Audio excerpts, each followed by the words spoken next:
Selamat datang di Galeri Investasi Channel. Pada video kali ini kita akan membahas tentang saham yang sempurna menurut Peter Lynch. Ada nggak sih saham seperti yang sempurna itu? Yuk kita cek videonya. Sebelum kita memulai, pada video kali ini kita menggunakan sumber One Up on Wall Street, yaitu buku karya dari Peter Lynch dan John Rothschild. Buku ini ditulis berdasarkan pengalaman dari Peter Lynch sendiri yang menceritakan keberhasilan dan kegagalannya dalam berinvestasi. Nah, mungkin buat teman-teman yang belum tahu tentang siapa sih itu Peter Lynch. Peter Lynch adalah seorang investor Amerika, sekaligus dia mutual fund manager dan seorang filantropis di Magellan Fund Fidelity Investment. Lynch berhasil mengembangkan aset senilai 20 juta US dollar menjadi 14 miliar US dollar, termasuk hasil trading indeks S&P 500 dengan rata-rata return 29% per tahun. Nah, kita tahu, adakah saham yang sempurna?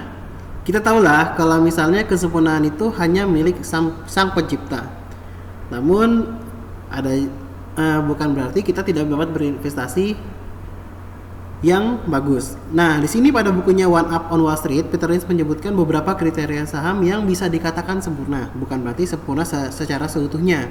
Sempurna di sini saham dianggap sebagai kriteria investasi yang sangat bagus untuk jangka panjang. Bagaimana sih kriterianya menurut Peter Lynch? Yuk kita simak video berikut ini. Nah, yang pertama adalah perusahaan yang bahkan seorang yang bodoh bisa menjalankannya. Mungkin terdengar sangat sedikit kasar ya. Nah, tapi maksud Peter Lynch ini adalah baik. Contohnya pertama adalah mengikuti cerita dari sebuah perusahaan lebih mudah jika Anda mengerti dasar dari bisnisnya. Peter Lynch sendiri lebih senang berinvestasi di bisnis celana dibandingkan satelit atau bisnis hotel dibandingkan fiber optik. Menurutnya semakin mudah suatu bisnis semakin baik. Bahkan perusahaan yang dapat dijalankan oleh seorang yang bodoh merupakan nilai tambah. Karena cepat atau lambat akan ada seorang bodoh yang menjalankannya. Nah, di sini kita akan melihat contoh dari dua perusahaan di Indonesia. Yang pertama adalah Indosat dan yang satu lagi adalah Matahari Department Store. Di sini kita dapat melihat bahwa Indosat adalah sebuah perusahaan komunikasi yang menyediakan jasa telekomunikasi di Indonesia yang memiliki satelit sendiri, di mana satelit itu digunakan untuk memberikan jaringan kepada para nasabahnya yang cukup banyak ya. Nah, namun yang satunya lagi adalah PT Matahari Department Store, yang mana adalah sebuah perusahaan retail yang memiliki produknya itu adalah menjual barang-barang atau pakaian sehari-hari. Nah, di sini kita melihat dua perbedaan yang cukup signifikan.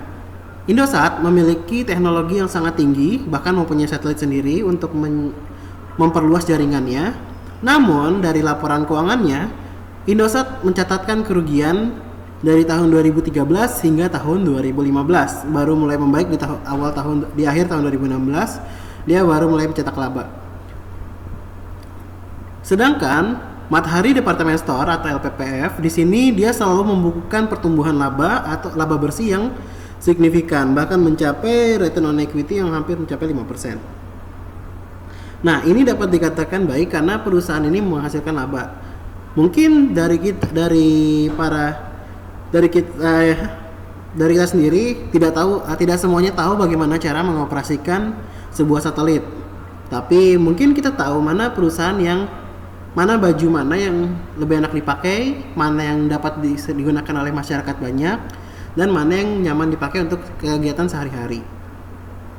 Apalagi di Indonesia banyak acara-acara besar seperti hari raya besar seperti Idul Fitri, terus acara keagamaan lainnya yang biasanya membutuhkan kegiatan untuk membeli baru atau kita tingkat konsumtifnya cukup tinggi. Nah, yang berikutnya adalah melakukan sesuatu yang membosankan. Di sini adalah maksudnya melakukan sesuatu adalah kegiatan dari perusahaan tersebut. Peter Lynch lebih senang ketika perusahaan itu melakukan hal yang membosankan, karena akan menjauhkan oxymorons atau pakar amatiran sampai ada berita baik yang muncul dan mendorong harga sahamnya terbang. Atau misalnya perusahaan Cork and Seal yang hanya membuat kaleng tutup botol apa yang bisa lebih membosankan dari ini? Bahkan menurutnya tidak mungkin pemiliknya mendapatkan kesempatan wawancara di majalah. Mungkin di Indonesia sendiri ada contohnya adalah di Indonesia ada PT Lekapsil Indonesia yang merupakan salah satu produsen tutup botol terbaik di Indonesia. Mungkin kalau salah satu lain, kalau misalnya kita melihat sedikit ke belakang, salah satu investor tersukses di Indonesia, Bapak Lo Keng Hong, dia membeli sebuah saham pakan ternak ayam, yaitu Multi Breeder, yang sekarang sudah diakuisisi oleh Java Comfit. Nah, perusahaan makan ayam istilahnya adalah sebuah perusahaan yang istilahnya sangat membosankan ya. Mungkin teknologi rendah, biayanya sangat murah dan sebagainya. Nah, ini adalah Pak Lo Keng Hong sendiri, dia membeli di harga rata-rata 250 dan menjualnya di harga 31.000 atau untung 100.000% lebih ya dalam waktu 6 tahun. Nah, itu adalah salah satu contoh dari melakukan sesuatu yang membosankan. Karena kita hanya menunggu sampai saham itu akan terbang karena berita baik yang muncul. Nah, yang kedua adalah perusahaan yang berada di industri yang tidak bertumbuh. Mungkin banyak orang yang senang berinvestasi di industri yang tumbuh, di mana banyak cerita dan emosi.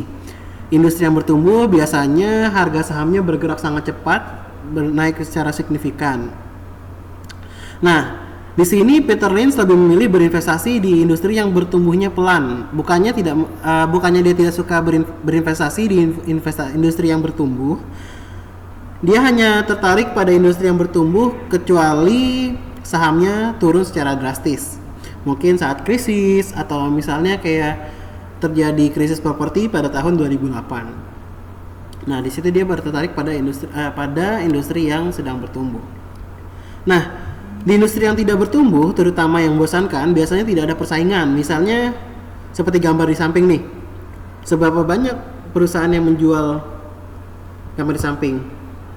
Tipex dari tahun beberapa puluh tahun yang lalu, ya itu aja teknologinya, tidak ada perkembangan.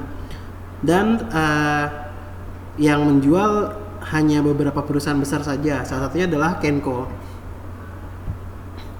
Nah, yang ketiga adalah perusahaan yang memiliki sebuah produk di mana orang harus terus-menerus membelinya. Peter Lynch lebih suka berinvestasi di perusahaan yang membuat obat, minuman, makanan, pisau cukur ataupun rokok dibanding perusahaan yang membuat mainan misalnya. Bisa saja sih ada perusahaan yang membuat mainan yang luar biasa dan dibeli oleh setiap anak. Tetapi setiap anak hanya membeli satu dan setelah 8 bulan kemudian akan ada produk yang lebih baik dibuat oleh pesaingnya. Atau misalnya contoh lain adalah baju ya. Baju kan kita walaupun makainya jarang-jarang, kadang-kadang kita cenderung beli baju. Atau misalnya kalian yang lebih sederhana lah, minuman, mungkin minuman manis itu bisa orang terus-menerus membelinya, kayak Coca-Cola salah satunya. Nah, yang berikutnya adalah memiliki nilai tambah. Peter Lynch selalu mencari bisnis yang memiliki nilai tambah. Misalnya perusahaan koran dan TV yang mendominasi pasar yang dibeli oleh Warren Buffett, yaitu Washington Post. Nah, nama merek seperti Coca-Cola, Marlboro adalah contoh yang memiliki nilai tambah. Dibutuhkan uang yang banyak untuk membuat opini publik tentang keyakinan terhadap merek minuman atau obat. Proses ini butuh tahunan. Ya, mungkin di Indonesia sendiri salah satu yang paling cocok mewakili nilai tambah adalah Indofood ya, atau Indomie. Di sini Indomie sudah memiliki nilai tambah yang cukup besar, di mana pada tahun 2016 pangsa pasarnya di Indonesia itu mencapai 78%. Ini berdasarkan data industri.com. Indofood memiliki pangsa pasar 78% di Indonesia dan itu merupakan angka yang sangat fantastis. Yang berikutnya adalah perusahaan yang melakukan buyback. Tidak ada yang lebih menarik kecuali sebuah perusahaan yang yakin dengan masa depannya sendiri. Membeli kembali sahamnya atau buyback adalah cara paling gampang perusahaan menguntungkan investor. Jika perusahaan memiliki keyakinan dengan masa depannya sendiri, mengapa tidak berinvestasi pada dirinya? Pada market jatuh di Oktober 1987, buyback memberikan ketenangan dan kestabilan di pasar. Nah, ini seperti hal yang baru-baru saja terjadi di tahun 2015 dan awal tahun 2016, di mana harga batu bara itu mencapai titik terendahnya dalam waktu 10 tahun terakhir. Itu harga batu bara mencapai $55 per metric ton. Nah, di saat harga yang rendah itu, banyak perusahaan-perusahaan yang kolaps, yang bangkrut atau gulung tikar. Namun salah satu perusahaan yang tetap bertahan adalah PT Indo Tambang Raya Megah Tbk. Dia di harga Rp5.000 membeli sahamnya kembali. Dan nanti kita lihat bagaimana pertumbuhannya saat ini. Nah, perusahaan yang membeli kembali sahamnya akan meningkatkan EPS atau earning per share. Nah, ini contoh dari grafik saham ITMG setelah periode buyback. Pada awal Januari 2016, pada awal tahun 2016, PT Indo Tambang Raya Megah Tbk membeli sahamnya kembali di harga Rp5.000 dan Rp7.000, yaitu batas pembeliannya di maksimal harga Rp13.000. Nah, itu cukup menarik ya, di mana dari harga Rp5.000, sedangkan saat ini Indo Tambang Raya berada di kisaran Rp18.000 hingga Rp22.000. Di mana harganya telah melonjak 4 kali sampai 5 kali lipat, 3 sampai 4 kali lipat dalam waktu 1 tahun, dalam kurun waktu 1 tahun. Nah, itu aja kriteria lain. Sebenarnya masih ada banyak lagi, cuman kalian bisa bacanya langsung di bukunya One Up of Wall Street. Itu udah pernah kita share di grup WhatsApp. Jadi kesimpulan pada video ini adalah membeli saham perusahaan yang mudah dipahami.